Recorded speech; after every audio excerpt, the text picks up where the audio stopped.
Madonna forever. Madonna forever. Madonna forever. Madonna forever. You're listening to MLVC, the Madonna podcast, your place for all things Madonna Louise Veronica Ciccone. I'm your unofficial tour correspondent, Stefan. And today on the show, this has been like years in the making, getting this to happen. We have rapper, producer, songwriter, DJ Cazwell, who attended last night's show of Madonna's celebration tour in Los Angeles. Hello, Cazwell. Hi, thank you so much for having me. We have been talking about this for a while and different reasons and opportunities to do it. But I told you, because we've been talking for months, I'm like, am I going to the show? Am I not going to the show? And just for everyone to know, last night was my first Madonna show. Okay, I saw her once when she was doing a promo performance for the music album. And it was at the... Roseland. It was not... Yeah, Roseland, and she did 3 songs off of that, and that was a good experience. No, Roseland was more than 3 songs. Roseland, no. Did you see her for Ray of Light at Roxy? No. Okay, so it was Roseland then. It was music. Roseland, and I thought she did 3 songs. It was like 5 or 6. It was well, I think you would know because I'm sure you wrote about it in your diary that night. But I remember 3 songs specifically off that album, and I remember on the left, Lola hanging out with the people from Versace, and Lola would have been really little at that time. Yeah, okay. But she was hanging out like just watching her mom shake her ass, smoking and drinking. Yeah, I'm sure. Yeah, I'm sure at age 8, as she does. Well, so actually, Cazwell, this is like this interview with you is probably like a good 20 years in the making, right? I think. Okay, I'm gonna to everyone watching this. I want you to know how me and Stefan met. All right, because before I was even DJing, and I think I had like All Over Your Face was out. My song All Over Your Face was around that era. It was during the Hung Up era. Okay. Yeah.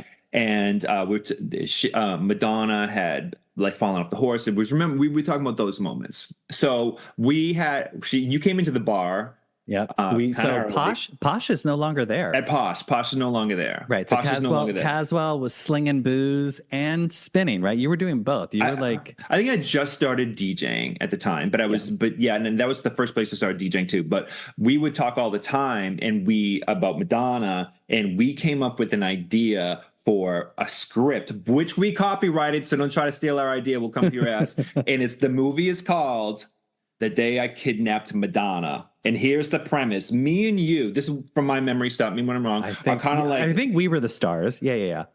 Oh yeah, I don't know her. So, but we were basically, she's our co-star, but we were basically like the gay Bill and Ted, gay but dumb, kind of dumb but funny. And one of us had inherited a limousine from a dead uncle, and we're like, we need money. We started a limousine service. So coinciding with that is the story of Madonna. But this Madonna is a fictional Madonna based on what we know about Madonna and the things that we assume about her, what people say about her and everything like that, her being pretentious but funny, and just like, but she, at this point, people are talking about her in the news. And now this is fiction. I'm saying they're like, oh, there has been Madonna, or she has not. Now all these new girls have come up and no one's talking about her. So you see Madonna in her life, and she's like stressed, trying to make a comeback. And she's flying from one place to another. And for the first time, she takes a sleeping pill, maybe 2. If this is shaking too much, let me know if it's something on. And she takes it with champagne, and she doesn't drink. We know that, okay? So she gets to plane. No, we're supposed to pick up, I'm like this quick. We're supposed to pick up a Russian lady, and she's going like 17 hours away, but we're driving her. This is one of our first gigs or so as limo drivers. So, but Madonna shows up first, and she's all wobbly wobble from her champagne and her sleeping pills or whatever she took to relax. She gets in the limousine, and we're just like, are you going? She's like, drive. And she falls asleep in the back of the limousine. And then we get to wherever we're going, someplace in Arizona, like someplace far away. And But now at this point, no one knows where Madonna is for 18 hours, and the country is considering her kidnapped, and no one knows where she is. And then when she wakes up, she's like, who the fuck are you back? Like, where are you doing? Blah, blah, you know, where am I? And then she's like, we're like, oh my God, you're Madonna? Like, yeah. You're, like, you're all over the news. She's like, what? And you're like, yeah. And it's every news station. And she's like, we're like, well, I'm sorry, we'll call 911. She's like, stop. And like, I haven't had this much press in a decade. And then the whole thing starts changing to like a ruthless people situation where now she's trying to hide out. We're hiding out Madonna to keep the press going and keeping the rumors going. But I remember these specific things from you and Bro that we would be like, but wait a second, don't you have kids? You're like, those are actors. You know what I mean? And then we're like, well, what? But don't you have to go to don't you have to go to Kabbalah? And this is your line. You came up with like, I'm a fucking Catholic.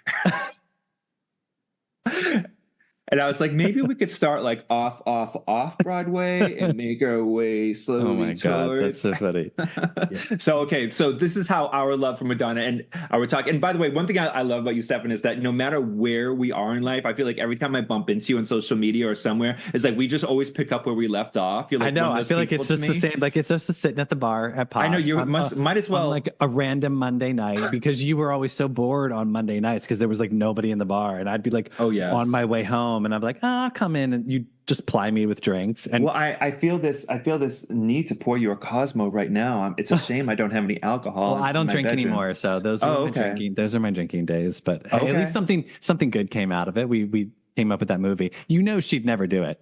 We would never. Oh, we wouldn't get her. No, we'd have to get like a impersonator. You know, we'd have to like call it Mafana and say, no, this is a fictional character.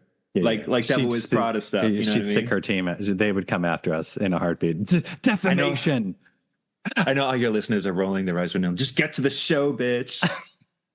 Okay, can I set the scene? Can I set the scene just a little bit? I want everyone to know, like, I love Madonna. I am protective of Madonna. She, you know, I am one of those fans at that point. I'm not the fan that dissects every single one of her songs and things like that, or just like when the overbearing kind of fan. And matter of fact, I'm the kind of fan that I think of her as a friend that's been there, but the kind of friend that I can make fun of when she has a pretentious moment or things like that. So I don't consider her like an angel of no sins. You know, I feel like I can call her out, but I feel like I do it as a friend. You know what I mean? So if I hope that no one sends me bomb threats is all I'm trying to say. I'm not going to say anything negative. Be kind to Cazwell. Be kind to me as he critiques Madonna's art. Yeah, in my first Madonna show.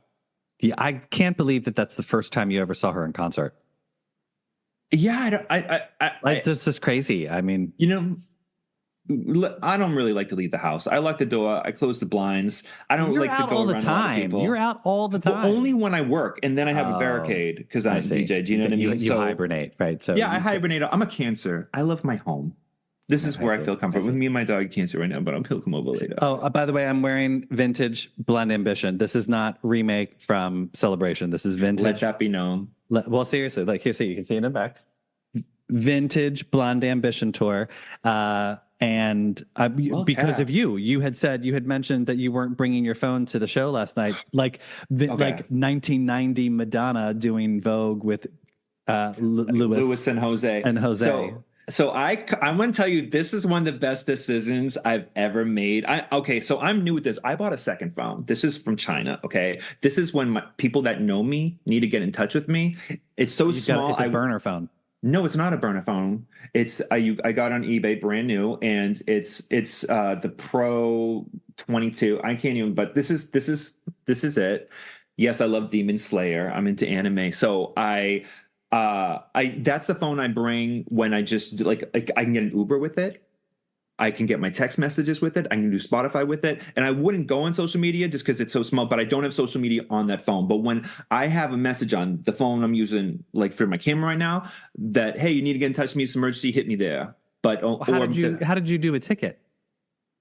Oh, you bought your ticket. We're gonna get into this. Okay. We're gonna get into this. Okay. So here's the thing. Me and my roommate Barbo, who's people that know the group Dirty Sanchez with Jackie Beat, he was the producer of. He's one of my best friends and my roommate. And we have a studio, we make music, whatever. We both love Madonna. We're both Generation X, and he's seen Madonna live before. He went on not the last tour, but tour before that. He's seen her, and I haven't. We've been talking about it since I moved to LA in 2016, and we've been friends. So I was like, we got to go. And he's like, I don't want to go. And he's like, I think I'm going to regret spending the money. I'm like, you're not going to regret it. I'm like, just go. And then I was like, am I going to go alone? And I remember told Stefan I was going to go and do this podcast. I have to go. And then, I was going to say, when you posted that, I was like, okay, now he's put it out there. Like he's advertised it to everybody. So yesterday he texted me from work at 2 p.m. He goes, guess what I'm getting into? I'm like, what? The Groove, bitch. We're going to Madonna tonight. I'm like, all right, we're going. So we didn't have tickets. So this is what we did. We're like, you know what? We're just going to go up to that box office and we're going to get a fucking ticket. And he's like, you know what? We manifested. And we walked right up to that box office.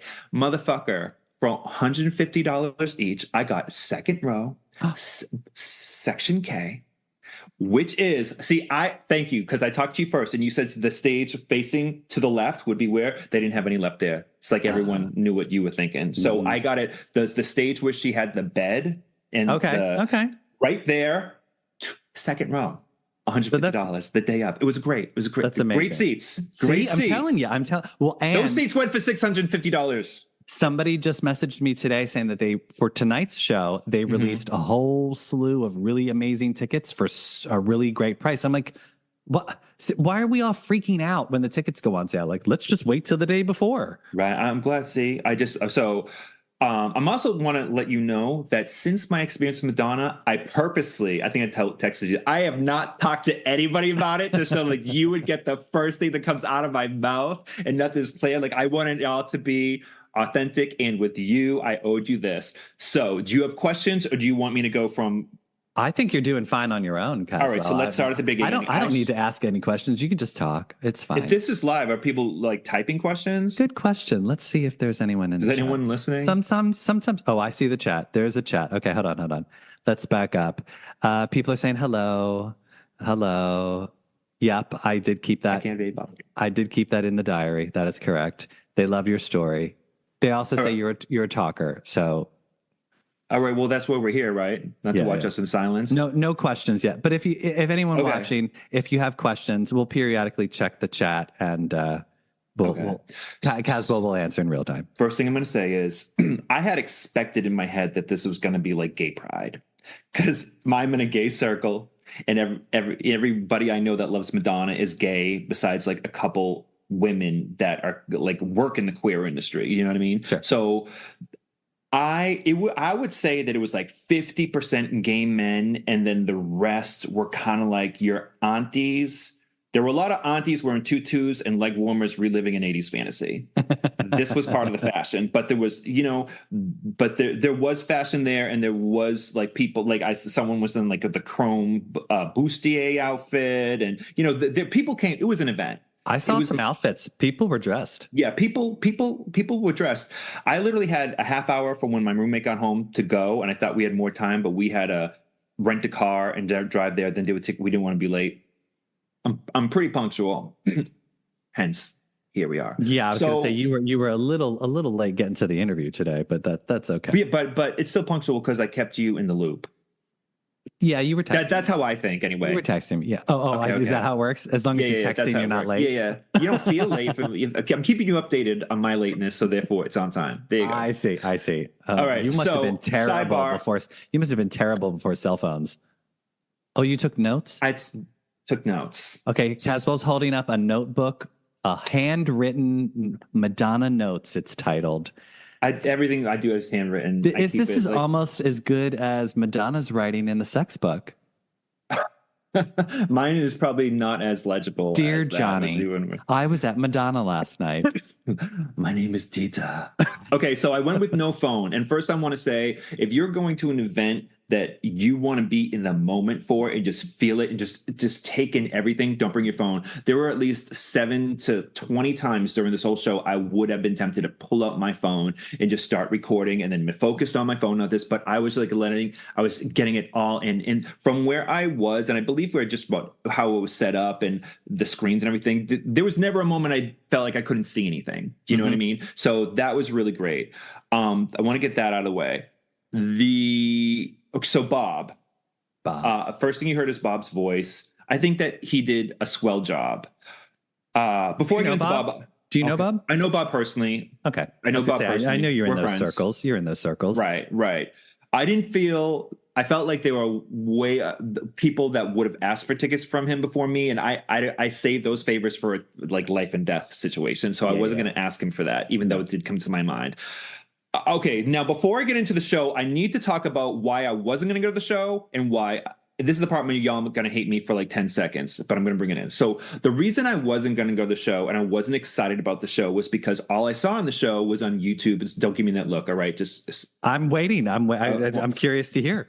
Well, we had talked about this a little bit, was that what I saw of the show and how it translates on social media is definitely not the same. And I'm just going to say, and then I'll explain. When I saw the show on YouTube or any social media, I thought the show translated as cheap.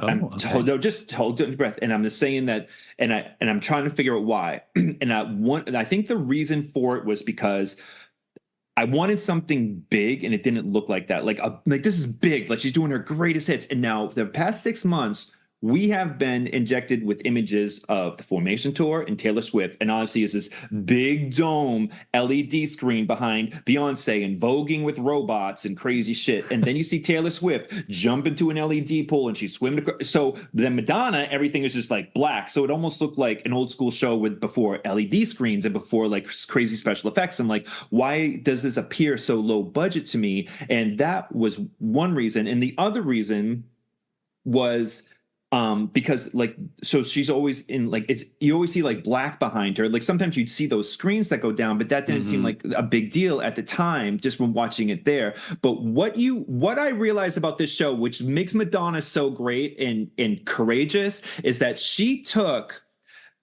the elements from her last tour when she was doing theaters that made it more intimate, and she applied it to a big stage arena, which does not translate on YouTube. Correct. Okay. So what she does is, so rather than this huge light of LED screens behind her, there'll be no light and a small stage, because she has like 3 small stages in front of the normal stage, right? And just right, and it's just right there. So it seems like you're watching a play. So that's why, like, when you watch a play online, it's like, what the fuck? You know, I can't watch a play, but then you're there, you're really there. Like she made that place that felt that when you walked in and the lights were on was super huge, felt this small. And I was really there with her. And I really felt that. And that was very smart of her to apply to a show in which she's telling her life story. So it made it more emotional.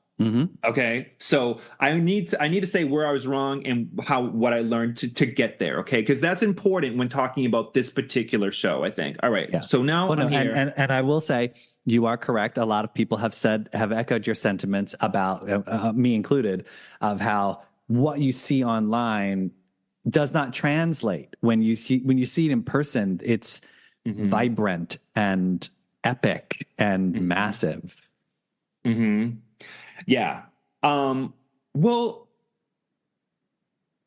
I don't want to say massive, because that to me that implies optics. To me, it was a massive as far as the emotion that I could get by like really feeling like it was just me and her during certain moments. Okay. Do you know what I mean? So that's what I'm trying to say. I prefer to be in a room with her having coffee rather than sharing her with 16,000 other people. So that's, I appreciate that. I want to know before I get into because I have like a little bit of notes about what my favorites were and what I really liked about it. But I want to know first if there's something that you want to know about. I was going to ask you what were some of your standout moments from the show? Okay. Well, the notes come in. Here we go. I really liked that she didn't wait till the middle of the show to talk and tell the story. I really liked that. I loved the Open Your Heart choreography. I really loved what the dancers were doing on top of each other and how they utilized the chairs on the runway. Okay, I'm going to go through the music acts first, and I got to go into some things that she talked about that I have to talk about. Yep. My favorite song that she performed, hands down, was Die Another Day. And I don't even like, that's not the, I never go to that song. Let me tell you, like, okay, because one of my complaints Why? about it when I saw, okay, first of all, I'll tell you why. Because remember how I had said that it seemed cheap. One of the reasons also I didn't add was because I didn't see any new visuals. You know what I mean? Like, Yes. that's what I look forward to from Madonna for everything is new visuals, new visuals. First of all, it was important for her to use visuals that we saw because it was in reference to things in the past that brought us all together and why we love Madonna in the first place. So I can understand why that was important. Die Another Day was a new visual for me because she came out with a coven of witches and let us know that she was the supreme bitch.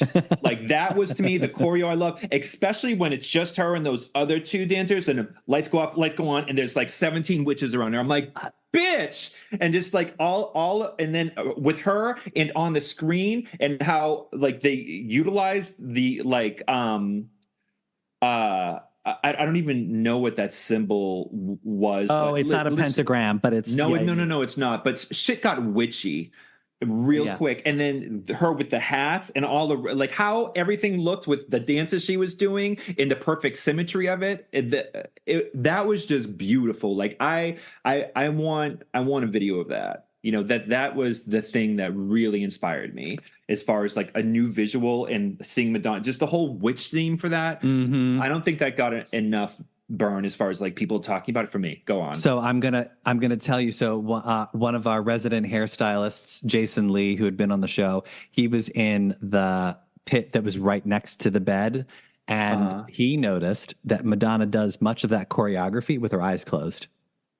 So I don't know if you noticed that, but if you go back, because I went back to my video and I was like, oh, he's right. She has her eyes closed when she's doing all of her hand motions. Not the entire number, but through a majority of it, she closes her eyes. Do you think that's because she's focusing on what she has to do next, or she's feeling it like Tai Chi? I think it's Tai Chi. I think it's referencing maybe her coma that she was in the hospital. Like she's doing it on purpose for our optics? Yeah, that it's like it's referential, I think.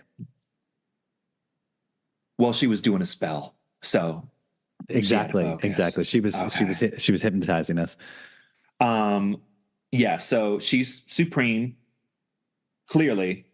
I also really just loved her country western love song version of Express Yourself, and how I never would have thought that would have worked perfectly. And I just want her to go into the studio and record that.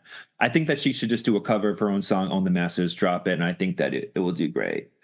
So that was a big thing for me. But I think more than just a specific performance or dance move, something else that really occurred to me that I loved about the show, Madonna's 65 years old, and she clearly, from where I was standing, what I saw on her face, she was having a great time. Mm-hmm. She was really enjoying herself. I did not see her like focusing on her steps. I also think that she has the benefit of, she's been doing this tour a while. It's like she knows it like the back of her hand. She can enjoy it now. She's, things are starting to go smoothly.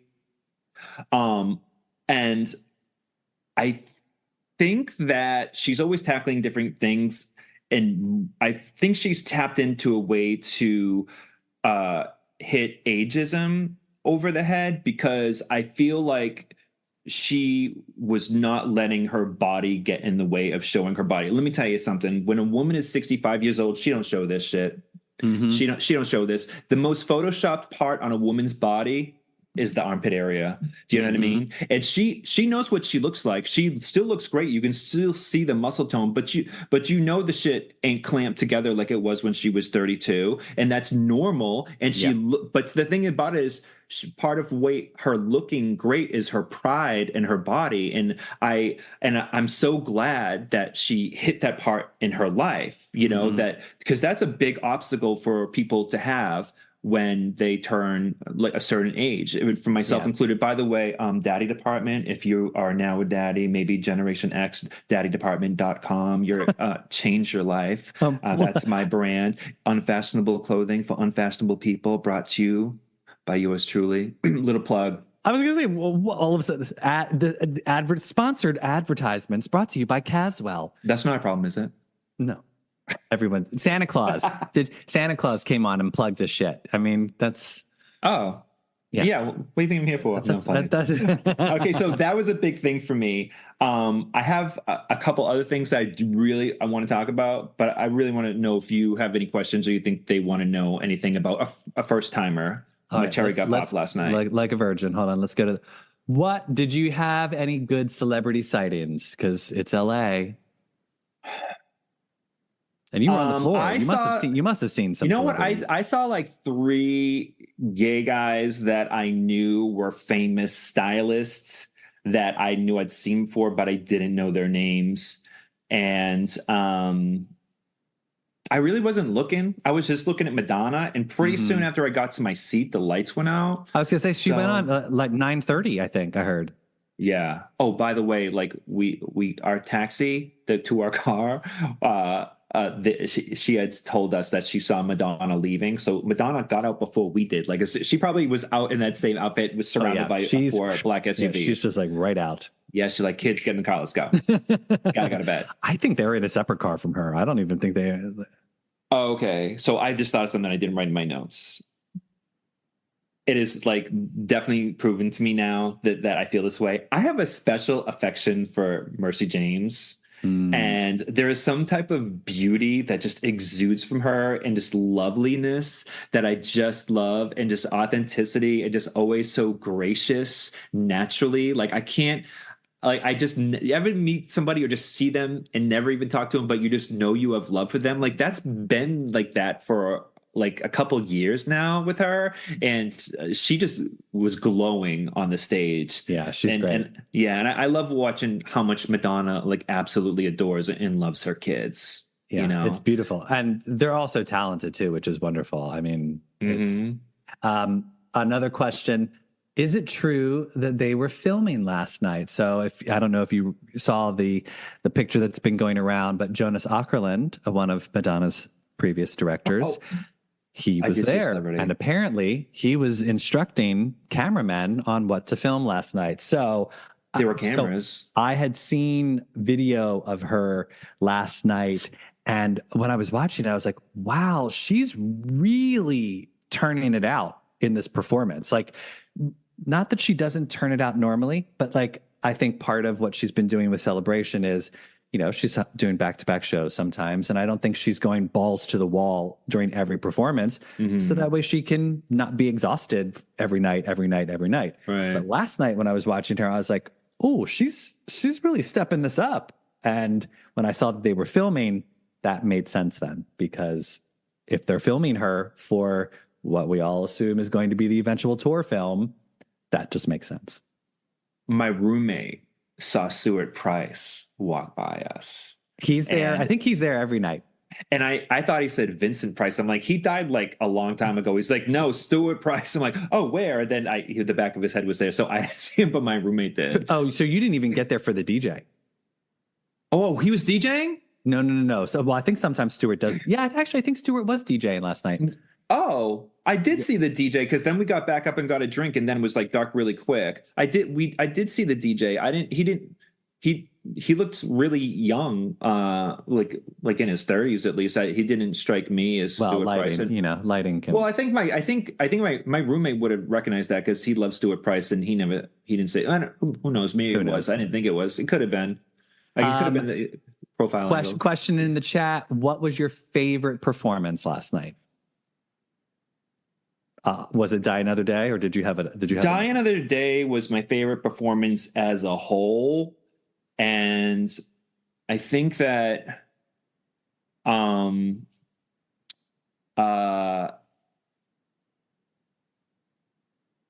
think that Nothing Really Matters was just the perfect song to start, and I just really liked like I really enjoyed the optics for that, and I really loved that performance. And I was glad that she started a performance with just her, and it reminded me of the Girly Show, how she just relied on her own presence for the first song, as opposed to just like smoke and mirrors and dances everywhere. I mean, there was a huge like circle flipping around her and shit like that, but like.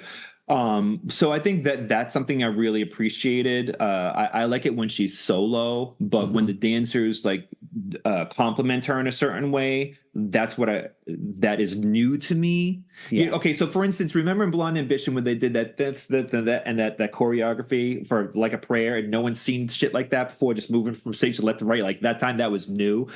And people that were involved in the dance world were like flipping out about that shit. Well, like that's what Die Another Day was like for me. But it wasn't just Madonna and two dancers around her. It was everything combined in the visual on the back of them dancing. Yeah. So now Cazwell, this would behoove you to check this out. So the video, if you can watch a video of Die Another Day from further away, you will know that the symbol that was being drawn on the screen behind her is made in lasers on the stage while she's dancing. So you know what? When all the lasers come down, like they make that symbol on the stage, which is then on the. It's very fun. There's not a bad viewpoint for this show, and seeing Die Another Day from further away will give you an even better appreciation of that number. Okay, but there was clearly specific thought to this particular performance that I really and you can tell when people like really think about the details of a performance, just like a music video or a song, like really think of everything. And she really went there for a song that I think most people don't request or be like, oh, she sang Die Another Day, but it was a perfect song for that theme. And I also just have to say, as far as my favorite performance, she did that version of Erotica that we love, but with the different music and tempo. Did you pick up on that with the from the Hung Up? What is that? What is that? What is that? You Thrill Me version? Yeah. From Confessions? Oh yeah. So I really like that, and I thought the dances, she never disappoints with getting some sexy dances, man. Like her dancers are hot, and she is not shy. Like what I found something else about Madonna, about her confidence, is she hires dancers that are stars. And it makes everyone star. It makes the whole show shine, as opposed to like, how like I'm just gonna say not Beyonce now, but Beyonce like back in the Deja Vu days was, I thought that she was getting like plain Janes around her so that she would light up. You know what I mean? That's possible. So yeah. It's possible. I don't think that now. But Madonna's always been that way as far as dancers, even the girl dancers too. So it's not like just hot guys to make her look like hot mama, but like her dancers are really special, Yeah. So what did you think of Bob? So before I had seen the show, I was very concerned about Bob's presence in the show because I felt like he was going to be a distraction and an annoyance because I didn't quite understand how she was going to be using him. Then when I saw the show, I was like, oh, he's actually just sort of like weaving through every now and again and like little blips or, like he wasn't as obstructive as I thought he was going to be. And so therefore I was okay with him. And I kind of liked that he warmed up the crowd a little bit. And then come on, the scene between him and her right before they launch into Holiday, where it's like her trying to get into the nightclub. And it's like this little Broadway actor moment happening between them, which is kind of funny. I feel like that little fight happening has progressed over time because I've seen some, and like last night they were going in, and it's like it was actually very entertaining as opposed to when the tour first started. I'm like, I don't know, but I really like this. But I have to say that Bob starting the show at first was one of the things that made me fearful that the show was cheapened as far as, look, I know all these people are great performers, but it kind of made me feel like, wait, what am I going to go and I'm going to feel like I'm going to a club and not to a thing? Like, am I going to feel like, is this a club event? You know what I mean? But it actually just kind of like brought everyone to the same level in some way, and just kind of like humanized everything with Bob's humor. Yeah. And I do kind of feel like on one hand it's like, all right, well, I got this guy in tour with me, I got to use him here and there, but I feel like she did it like very well. Like, so did you feel like he took the place of the clown from the Girly Show for those moments, like, but in an updated version of it? Sometimes with the fucking balloon. Yes and no. I mean, I think he's sort of like a bit more of a narrator than like that clown in Girly Show was not a narrator. Like that was more of like a I don't even know what to call a mascot almost, where Bob I think he's like a very subtle narrator, helping weave you from era to era almost, like taking you through. Well, because, they think about it, he's in that whole 90s montage, right before we launch into Erotica and Justify My Love and that whole segment. He's on the screen talking about the 90s and he's also, I don't know if you caught it, he's when we do that, they have that montage, the video montage of all of, like the most controversial thing I ever did was Stick Around, and you see clips of her from videos and this and blah, blah, blah. Bob's in front of that screen, like directing the movement of the clips and whatnot. So I think he definitely is, he's there for Don't Tell Me. He is holding the balloon during Live to Tell. He's like, there's moments where he's there, sometimes more prominent than others. But I think, I think I was delighted that he wasn't annoying. So I think that's why I was like, oh, he's great. Okay, fine. Well, that's a low bar. Yeah. I do need to talk about a part of the show that was not a song, but was something she was talking about. That was the thing that just like, I had to like listen to everything she had to say. And that was when she talked about her near-death experience. And I didn't think I was going to get that, because I think that some shows she's talked about it, some she hasn't. But she literally said, I am addicted to stories about NDEs. Okay. So I literally fall asleep to like a story of that every single night from YouTube. Like I'm really, I want to know everything. I'm so curious about it. And so side note, Cazwell, have you watched that Netflix series about the After Death, After Yes. Life? I think I literally am halfway through it, and it's behind you on my screen. Oh my God, it's so good. So the first and second episode I think are great, but then there's like the third and fourth are not. Oh wait, no, this is an episode. This is a movie I'm watching. Oh no. There's like it's like After Death. It's fascinating anyway. So continue. Sorry. This is called After Death. Yeah, it's a movie. Oh no, it's not. There's like a show on Netflix. It's like 6 episodes or something. It's fantastic. Okay. Yeah, I think maybe we talked about that. So I really just like love how she was talking about that, and like how she said that the first thing she said when she came into consciousness was no. And she says, well, that's what my assistant says anyway, because she couldn't remember. But she goes, I think that it was God asking me if I want to come with him and his guys to go home. And he's like, do you want to come with us? She's like, no. And then, but one thing that rings true to me about that is something I've said, I've like watched a bunch of stories about NDEs, is that as soon as you say what you're doing, it's like, then you're just there. Like there's no like traveling back and the thing. It's like interesting.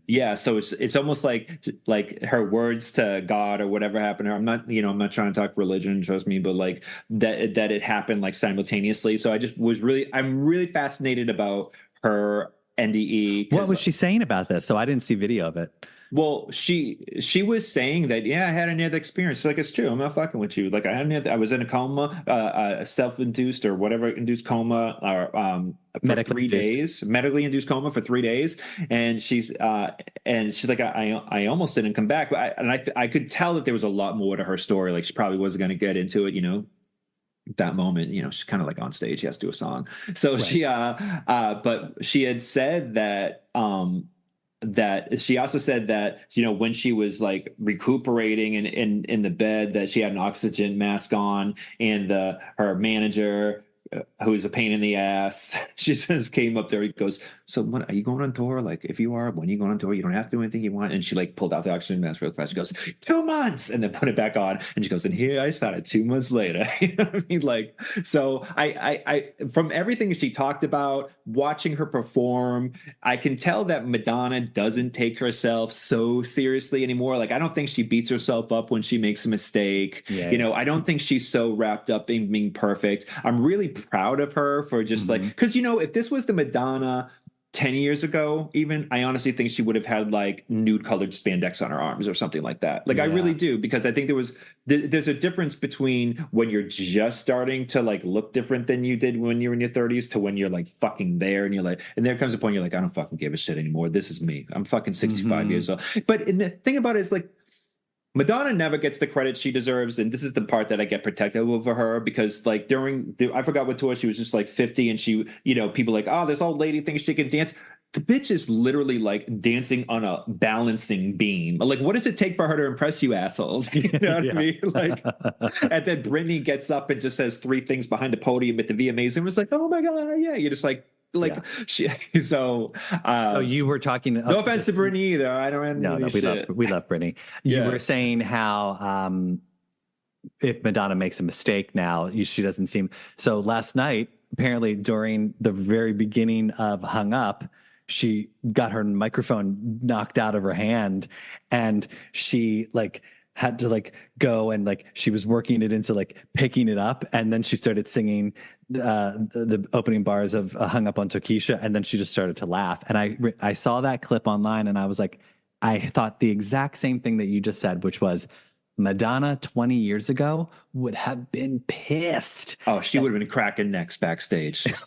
She would have been stepping on necks backstage without a doubt. Fired. Oh, you the delivery boy, fired. You fired. You know what I mean, like it would have been a wrap real quick. Yeah. But it even went where they was it. I saw footage of her from a couple of days ago. They're pulling the chair, and she falls off of it, and she's just like laughing. She's like, I'm already rich. Yeah, she doesn't care. I could do that a few more times. Yeah. So I'm really fascinated about her NDE story, and it was a really good show. It was a really, really, really good show, and anyone that hasn't gone, I recommend going to it. And she will probably never do a show like this again. Yeah. You know, I know, but I think that she is probably going to get a lot more experimental with the music that she does, since I think that she feels more free, and maybe her creative mind will expand as the never-ending universe is expanding, and bring new sounds to us. Because I think that she's searching for newness and things that she hasn't experienced before, especially when she kind of like closes this chapter of like her life, which the Celebration tour represents. You know what I'm saying? What do you think is next for Madonna after this tour is over? Well, I think that she will be signing some approval papers for The Day I Kidnapped Madonna. Well, maybe now would be the time to do it if she doesn't really give a shit. But I think that she's gonna focus on her kids. But she's got 2 18-year-olds, she said, and then how young are the other two? Like the twins now? I think they're 10, 11. Really? Are they that voguing like that at 11? Okay. So I think that she's gonna chill. But I think she's never really going to chill. She's always going to want to do something. She's a true creator. I think that she's going to want to finally put this movie out in some way, shape, or form. I don't think that she's over that. I just think that she wants control, and I think she deserves it. And I think that she's not going to be able to stop making music. I told my roommate, he goes, maybe she's not going to do the tour like this. And I'm like, she'll be making music till she's done breathing. Like she is just that kind of person with just a love for expression. And another thing that she might do is kind of like nurture other young artists coming up and maybe help produce them, or maybe like help them along the way. So to take advantage of her privilege, particularly in the industry. So I think that might be something that we'll do. But I think that she will work with whatever comes to her naturally. So whether it's she gets in touch with a producer who really inspires her, or she picks up another instrument, or she meets another artist that she wants to help mold a little bit and nurture, then I think that might be it. But she's gonna we're gonna hear from her.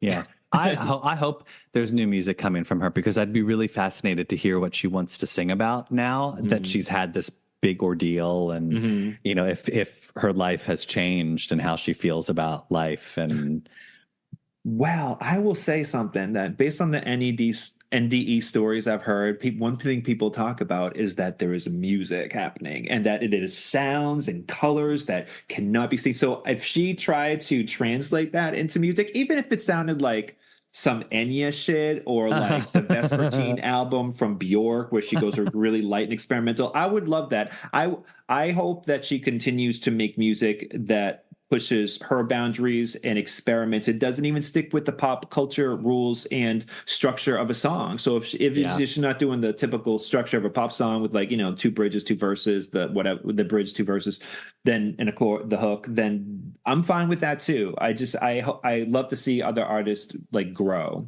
because it inspires me. Yeah, I'm excited about what's next. I think it'll be fun to see, because you're right. She's not going anywhere. It's I talked about everything, including plugging daddydepartment.com. There you go. Well, and I know that you're a busy man out in LA, and I'm sure you've got to go. No, not really. Whip up some tunes tonight. No, no, you're resting. You're resting tonight. I'm just resting with your little Elvis. dog. Yeah. All right. Well, before you go get some food or whatever you're doing, in wearing leopard print, or those are the curtains. Oh well. I can wear leopard print too. Get your Project Runway moment on with some drapes, or like. We're gonna do this again because we want to have a talk about the favorite Madonna videos and why. And people that have followed my career in music know that music video is a big part of it, and Madonna is a big part of why I make music videos. So there are specific videos I really can get into. So that's going to be our next conversation. Yeah, we'll follow up. Okay. All right, but before you go, it's time for a little segment we like to call the lightning round. These answers are meant to be quick, off the top of your head, wherever you're at in your Madonna journey. Don't think too hard. Oh, yeah. Favorite Madonna song? Borderline. Classic. Favorite Madonna album? Like a Prayer. Favorite Madonna remix? It's the mashup with Timberland Vogue song from the Sticky and Sweet tour. Oh, sure. Okay, yeah, I got it. Whatever the fuck that is. It's like the Vogue 4 minutes remix. Yeah. I really love that. I play that sometimes. Nice. Favorite Madonna music video? Bedtime Stories. Trippy. I love that. Yeah, that's definitely in the top 3. Yeah. What are your other 2? Well, I really love. Okay, people don't get this right now, but Vogue was actually very courageous for a lot of reasons. Not only like using black and white in video, but also going in a direction that no one was expecting. So, and with the dance, the composition of it all, the classic 1930s lighting, like there's so much to talk about that she like worked in and brought back. Like something that celebrities that know Madonna, have worked with Madonna before, and even like David LaChapelle said, and I've talked to him about this before too, things that Madonna actually knows what the top shelf of everything is. Like I know celebrities have gone to parties like where Britney Spears was having like in the early 2000s, and it's just like, oh, they have hot dogs and beer, like what the fuck. But Madonna knows what the best of everything is. Like when she does anything, she like getting a manager, the best. When she does this, the best. She wants the best, and I can tell she applied her knowledge and with film and film noir to that, and I just really appreciated that. So it's not like one of those music videos like, all right, I got 3 looks, I got 3 background, get 4 dances, we'll shoot a day and a half, phone it in. Okay. Yeah, fill it in. But she like cares about every moment, and that really inspires me when I think about visuals. So that is the first thing that comes to mind for that video is Vogue for that. Okay. Favorite Madonna tour? This one. Nice. Favorite Madonna movie? Desperately Seeking Susan. Yeah. And favorite Madonna look? And this could be from a music video, a tour, a photo shoot. Oh, my favorite Madonna look is definitely the Gaultier one piece gold on the red bed. That look, Yeah. with the bullet bra. Yeah, Uh, definitely. I bought that look for my dog on Halloween. It I'm came sure with the mic thing. I'm too. sure she, they, His name's Elvis. they. Not Oh, they. okay. I'm sure Elvis looked amazing wearing a Gaultier corset. Better than me, sure.